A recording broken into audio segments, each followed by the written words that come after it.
દિવાળીપુરા વિસ્તારમાં મંદિરે દર્શન કરવા ગયેલ સિનિયર સિટીઝન પરિવારના ઘરને તસ્કરોએ નિશાને લીધું હતું। પ્રાપ્ત માહિતી અનુસાર શહેરના દિવાળીપુરા વિસ્તારમાં આવેલ પેરિસનગર સોસાયટીના C92 નંબરના મકાનમાં રહેતા સીતારામ કેદારલાલ ગુપ્તા તેમના પત્ની કમલેશબેન સાથે રહે છે। સિનિયર સિટીઝન પતિ પત્ની આજે સવારે 5:30 વાગે બંને મંદિરે દર્શન કરવા માટે ઘરના મુખ્ય દરવાજાને તાળું મારીને નીકળ્યા હતા।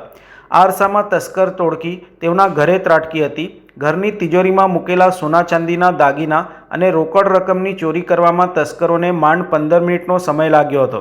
મંદિરેથી પરત આવતા સમયે સીતારામ ગુપ્તા અને પત્ની કમલેશબેને તસ્કરોને જોઈને બૂમરાન મચાવી મૂકી હતી।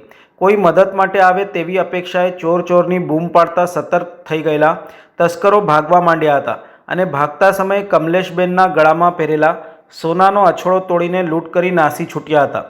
વહેલી પરોઢિએ થયેલી ચોરીની ઘટનાના વિસ્તારમાં દહેશત ફેલાવી દીધી હતી। રાત્રિ પેટ્રોલિંગ કરતી પોલીસને પડકાર ફેંકતી તસ્કર ટોળકી હવે પરોઢિએ જ્યારે પોલીસ પેટ્રોલિંગ વધુ ન હોય તે સમયે ચોરીની ઘટનાને અંજામ આપી રહી છે।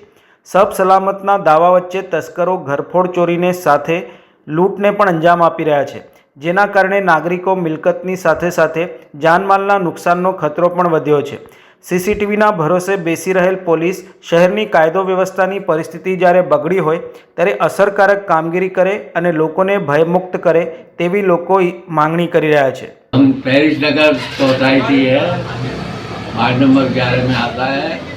हम सुबह ताला लगा के रसोई की लाइट जला के मंदिर डेली जाते हैं।